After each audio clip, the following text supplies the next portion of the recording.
Bueno, muchas gracias. Primero que nada, es un placer estar con ustedes. Quiero dar las gracias al doctor Cisneros, al doctor Stoppen, a todo el grupo de CT Scanner por la invitación y el privilegio de compartir con ustedes hoy en esta sala y poder comenzar un poco sobre el cáncer de próstata, ¿no? Siguiendo a Bernardo. Uno de los intereses pues, que hemos tenido en la enfermedad del cáncer de próstata es que es muy prevalente en mi familia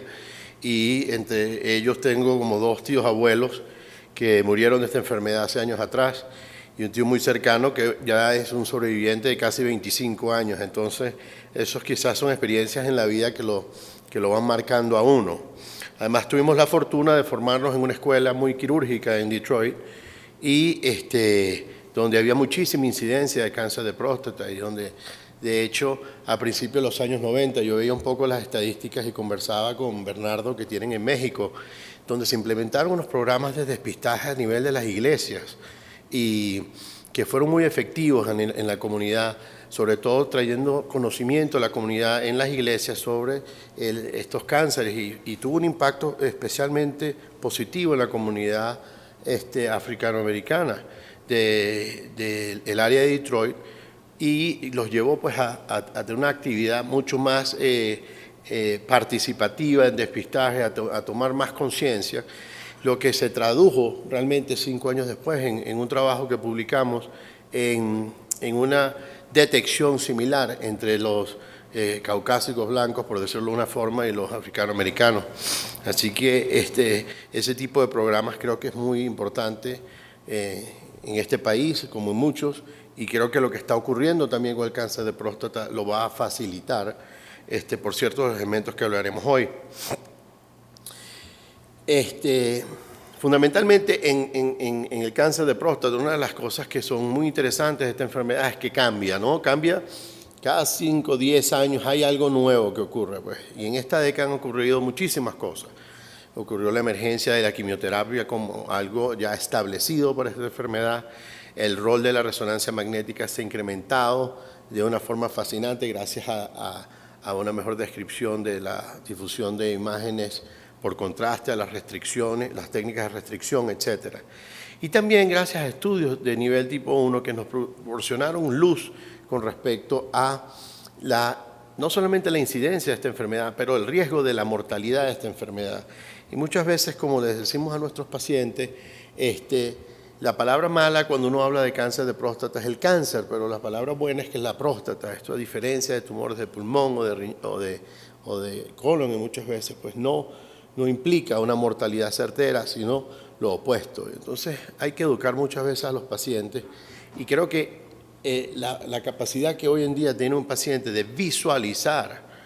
la extensión del tumor o de enfermedad, en vez de sencillamente creer en que tengo un PSA elevado, me hicieron una biopsia, ahora tengo cáncer y no sabemos ni siquiera dónde está, creo que va a ser una pieza muy significativa para ellos. Entre los múltiples estudios que se han publicado en este milenio, por decirlo así, están los estudios sobre el impacto del finasterida en el diagnóstico y tratamiento y quimoprevención del cáncer de próstata, lo que se llama el estudio del PCLO, que fueron los estudios de despistaje conducidos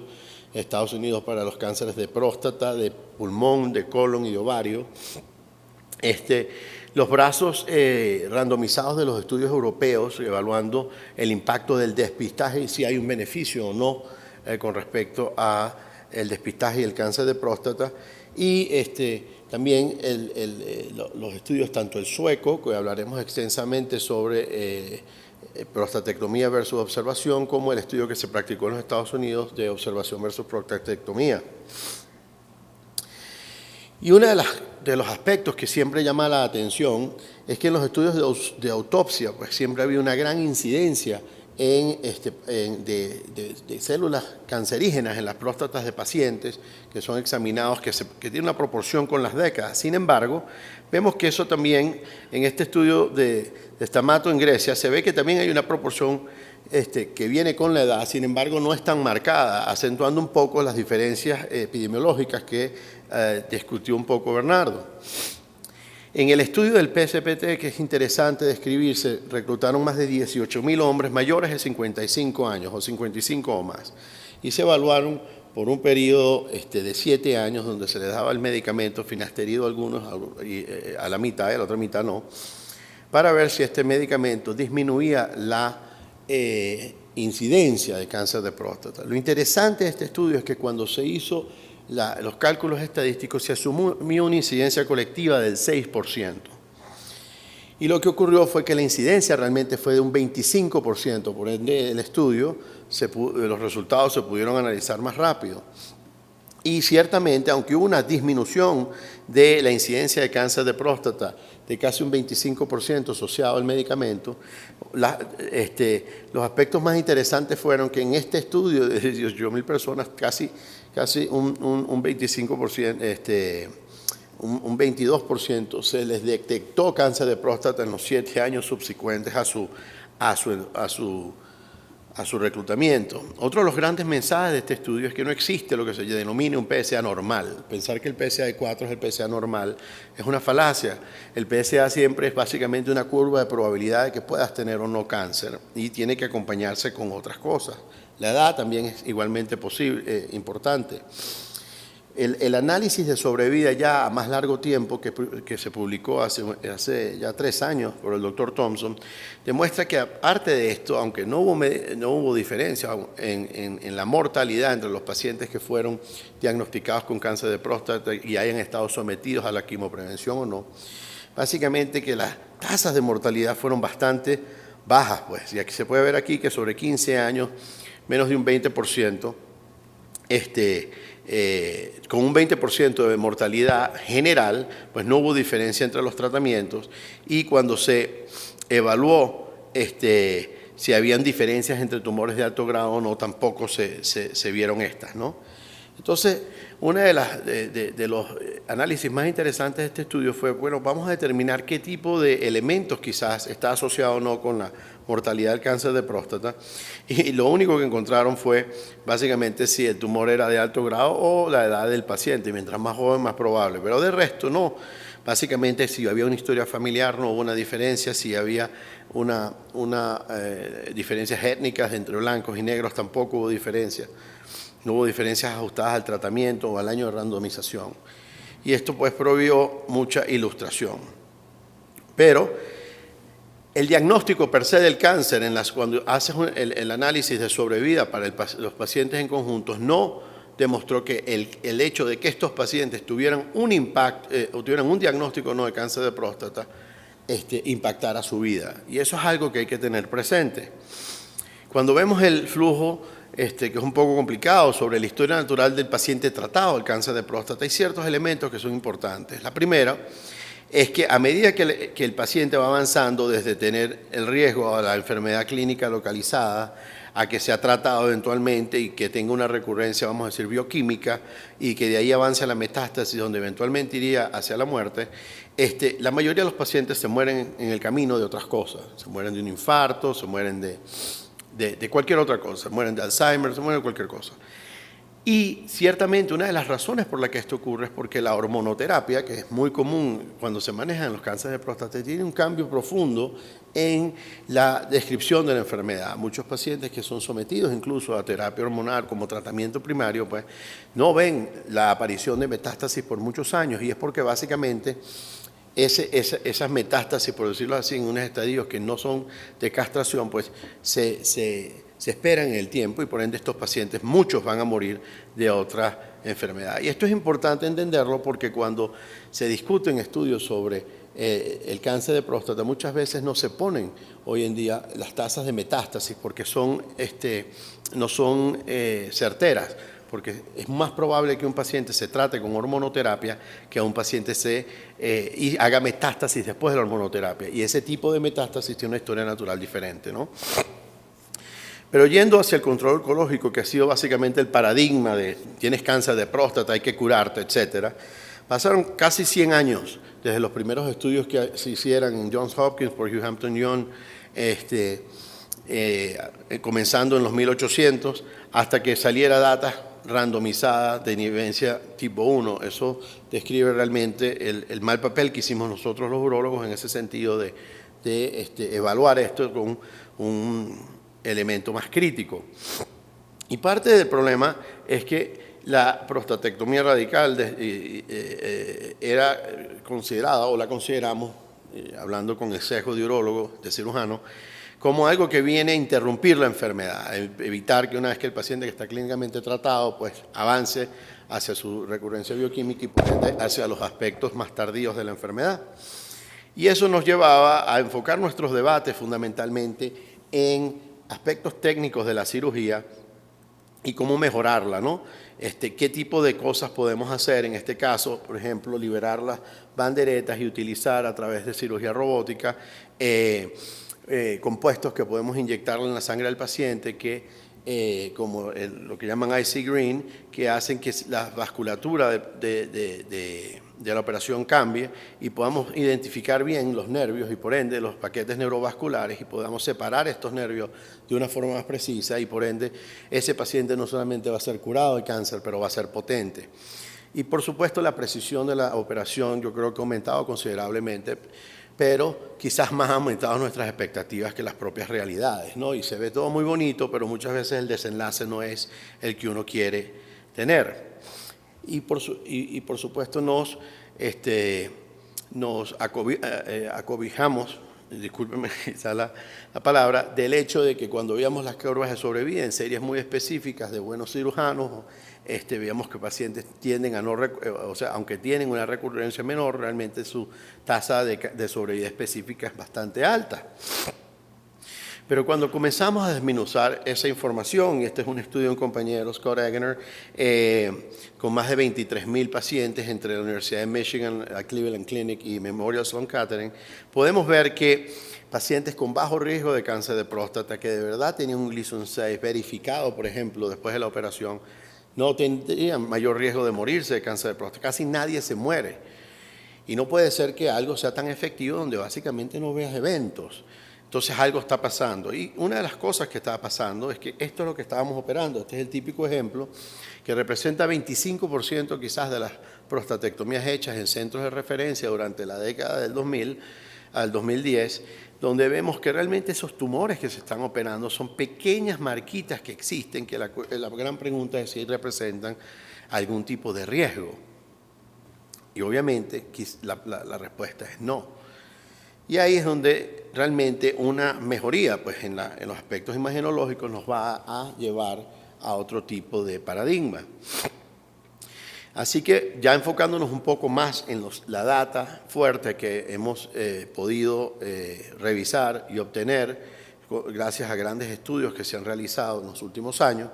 podemos entonces enfocarnos no solamente en el desenlace oncológico o el control de la enfermedad, pero en los desenlaces funcionales, que son con los que los pacientes viven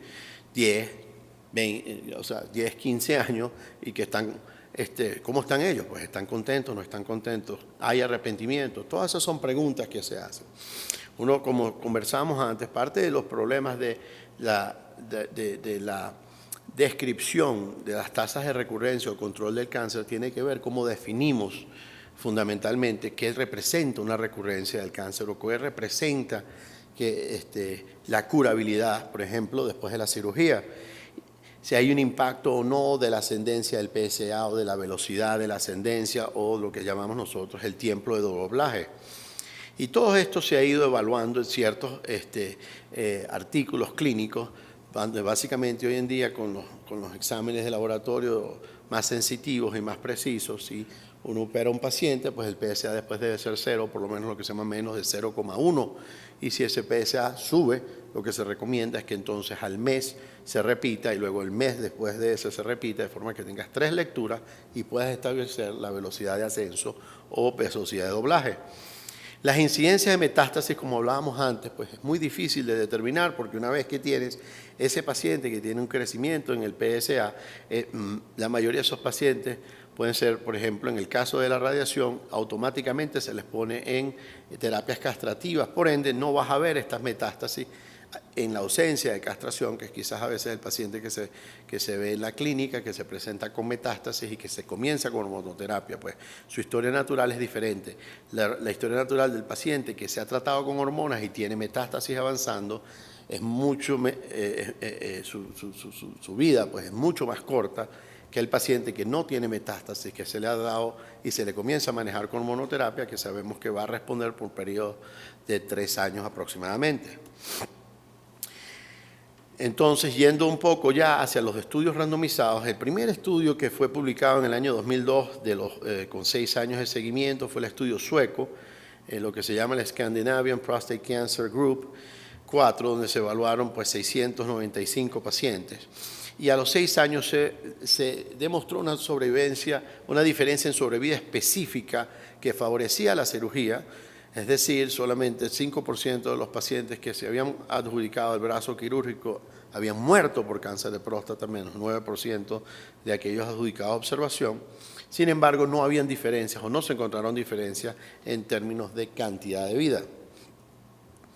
Cuando se comenzó a subanalizar, porque básicamente el desenlace fundamental, que fue la sobrevida completa, fue negativo, se comenzó a analizar si habían grupos en los cuales la cirugía pudiera ser de un beneficio, y la primera identificación fue que aquellos pacientes menores de 65 años tendrían a verse mejor operados.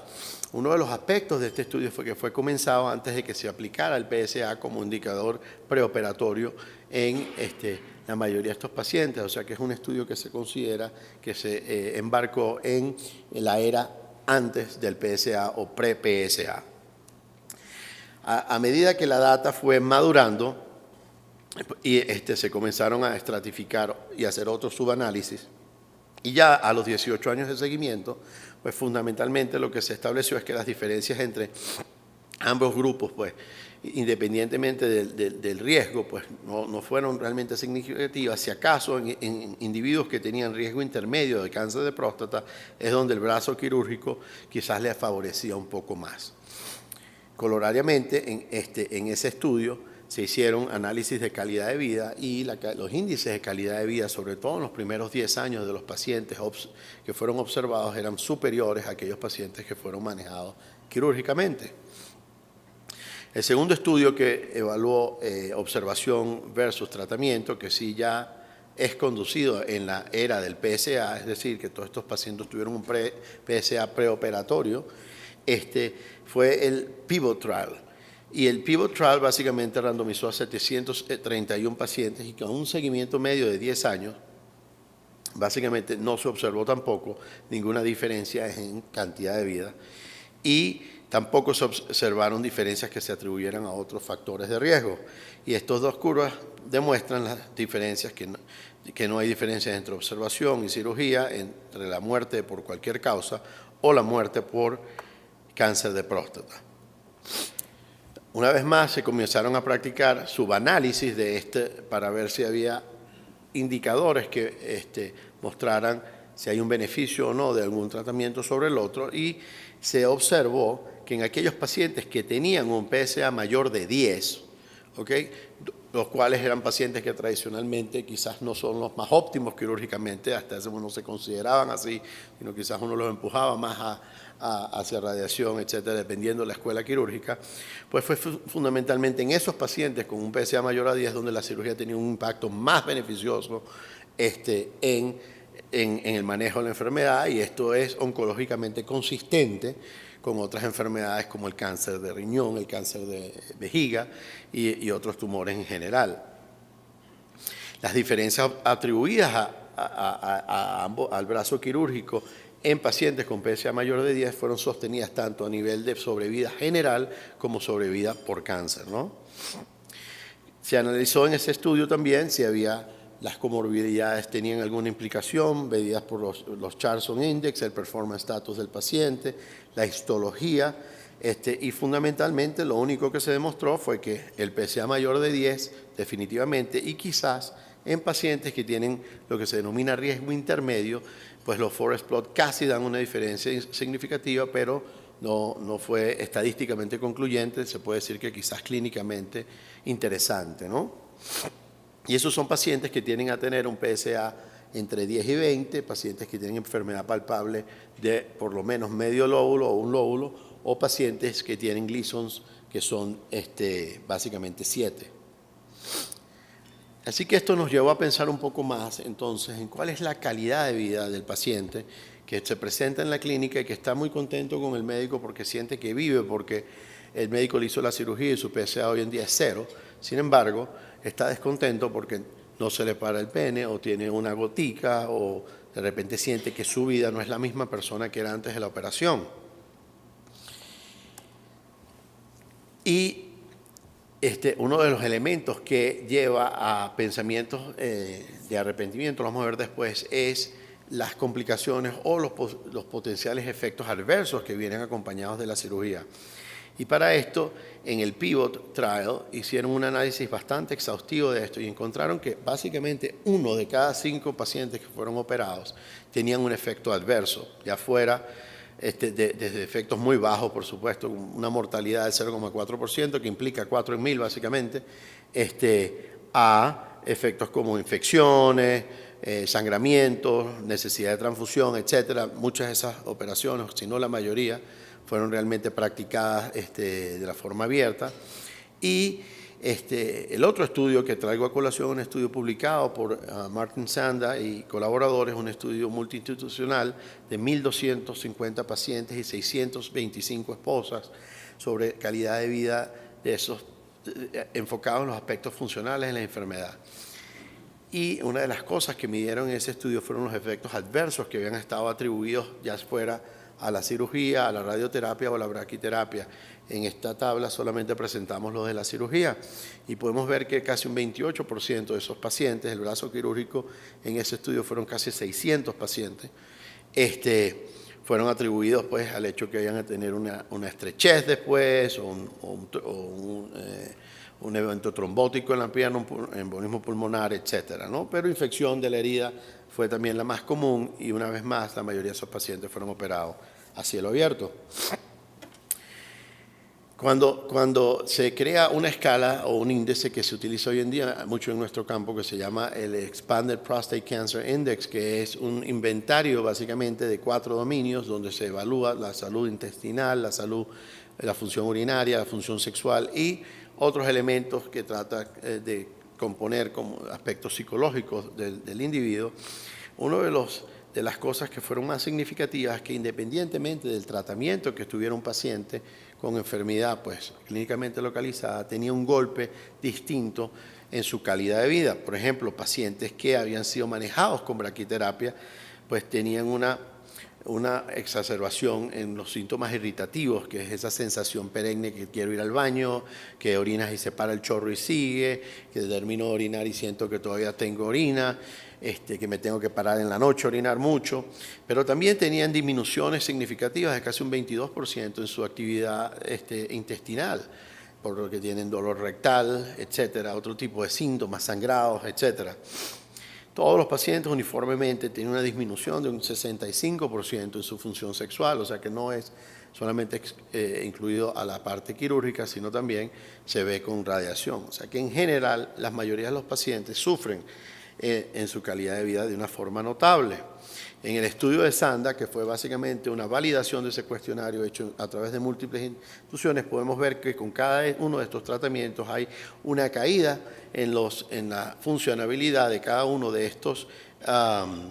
de estos desenlaces medidos, tanto la sexual, la continencia urinaria, etcétera. Hay una mejoría, pero jamás regresas al punto donde estabas antes, ¿no?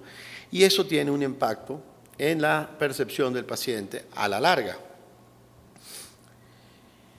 Y ese impacto es el arrepentimiento. Y el arrepentimiento en general es una emoción, ¿ok?, en el cual que se genera por el pensamiento que se hace cada vez más perversivo. Mi vida sería diferente si yo hubiera tomado un tipo de otra decisión o si me hubieran manejado diferente. Y existe un arrepentimiento que está adjudicado al desenlace específico. Vamos a suponer la persona que tuvo un tromboembolismo pulmonar y de repente casi se muere de esto, pero sobrevivió. Entonces tienes ese arrepentimiento inicial o el arrepentimiento decisional. Y el arrepentimiento decisional es el tipo de arrepentimiento que crea más discordia o sinsabor entre el paciente y su médico tratante, porque muchas veces el paciente trata de buscar excusas por qué tomó X o Y decisión y muchas veces la mejor excusa es que no me explicaron que esto iba a ser así o cómo fue, etcétera, etcétera. O, por supuesto, entra lo que denominamos la memoria selectiva. Se acuerda de solo ciertas cosas y no de todas, ¿no? El hecho es que las tasas de arrepentimiento asociadas tanto a la prostatectomía abierta como a su versión moderna robótica no son tan bajas. Fíjense que, por ejemplo, 15% en un estudio publicado en el 2002 asociado a la operación abierta, donde básicamente el arrepentimiento era medido, era mayor mientras el hombre fuera más joven, paradójicamente el que se trata mejor, y aquellos que tenían peores funciones, peor función sexual. Pero en la mayoría de los estudios realmente ha sido tanto la función urinaria como la función sexual los que realmente llevan al arrepentimiento. En lo que nosotros denominamos la trifecta, que básicamente lo que uno busca es que el paciente esté libre de cáncer, que tenga función sexual y función urinaria, pues hay una prioridad, liberarlos del cáncer número 1, que estén continentes número 2 y que tengan y su salud sexual número 3, porque la salud sexual pues tiene arreglo. Como le decimos muchas veces, pues hay pastillas, inyecciones y hay bombitas, ¿no? Que son los implantes. Bueno, volviendo al punto del arrepentimiento, pues las tasas asociadas entre la cirugía abierta y robótica son parecidas y se han mantenido de la misma forma, y ese es el mensaje. O sea, que tampoco con la cirugía robótica pudimos cambiar esa tasa de arrepentimiento, aunque los pacientes ciertamente tengan una convalecencia más rápida, tengan quizás menores efectos colaterales, pero porque el driver, el medidor fundamental de estos de arrepentimiento es su función urinaria y su función sexual. Así que, ya yéndose a la conclusión de esta charla, básicamente los pacientes que están diagnosticados con cáncer de próstata usualmente se ponen entre dos polos, y entre esos dos polos, obviamente lo bueno y lo malo es o me trato o no me trato. Si me trato, pues puede ser que tenga efectos negativos en mi función urinaria, en mi función sexual, ciertamente mi eyaculación va a desaparecer. Si no me trato, bueno, puedo preservar esto, pero tengo el miedo de que tenga un cáncer que pueda avanzar, que se va a diseminar, que se va a sembrar. Entonces, ¿qué hago, no? Y por eso a ciertos pacientes de bajo riesgo se les ha promovido la vigilancia activa como una alternativa, pero el problema asociado con esto es que los aspectos psicológicos de la vigilancia activa han sido pobremente estudiados y no se han evaluado. Por ejemplo, que mi tío Felipe, tú sabes que le dio el cáncer, que se murió de eso, y el primo de Munganito que se murió de eso, y el actor de televisión. Entonces todo eso lleva a que los pacientes busquen ser tratados para evitar que esa historia que escucharon les ocurra a ellos. Sin embargo, y hablaremos más de esto en la segunda charla, yo creo que hoy en día hay mecanismos en los cuales se abre pues, un matiz de grises que nos van a permitir manejar al paciente dentro de un paradigma de calidad de vida, sabiendo que realmente los tratamientos convencionales no tienen el efecto tan marcado que pensábamos que iban a tener en términos de cantidad de vida. Y en busca de esto, buscamos que el paciente más bien su función urinaria mejore, que su función sexual se mantenga, que su función eyaculatoria se mantenga y que el cáncer que él tenga pues desaparezca. Ciertamente podrá tener el riesgo de que tener otro tumor, pueda ser un tumor en el futuro. Pues básicamente el mismo paradigma que tenemos con los pacientes con cánceres de vejiga, los cuales se presentan con tumores pequeños, se resecan y los vamos observando. Y realmente no nos planteamos sacar la vejiga a menos que haya invasión del músculo por parte de los tumores. Y casi un 70-80% de estos pacientes pues, se mueren de otras enfermedades con su historia de cáncer de vejiga, pero realmente se mueren con su vejiga. Así que, como conclusión final, lo que sí sabemos hoy en día, que quizás, que les puedo decir que hace 5 años atrás no estábamos claros, es que hoy en día sí hay pacientes en los cuales esa balanza se va, por ejemplo, hacia el lado de la cirugía. ¿Quiénes son? Hombres muy jóvenes, menores de 55 años, son hombres que se van a beneficiar de la cirugía porque ciertamente el cáncer les impone un riesgo en la cantidad de vida. Hombres que son menores de 65 años con un PSA mayor de 10, tienen cánceres significativos, lo que indicado por el PSA, y realmente al ser menores de 65 años tienen un riesgo de que la cirugía va a tener un impacto más perecedero. Aquellos pacientes que son menores de 70 años, que realmente no tienen mayores comorbilidades y que han fallado la terapia focal, van a ser candidatos a ser rescatados básicamente con cirugía, y cualquier paciente que haya sido tratado con un manejo global de la próstata, ya sea por radioterapia, quimioterapia, HIFU, el cual haya fallado. Entonces ya es una prostatectomía de rescate, siempre y cuando su PSA sea menor de 4 y sean menores de 70 años, la cirugía debe tener un efecto positivo en su cantidad de vida. Estos son pacientes en el cual el riesgo en su calidad de vida realmente es menor que el beneficio en la cantidad de vida que pueden tener. Y de ahí también pacientes que definitivamente no son candidatos para la cirugía hoy en día.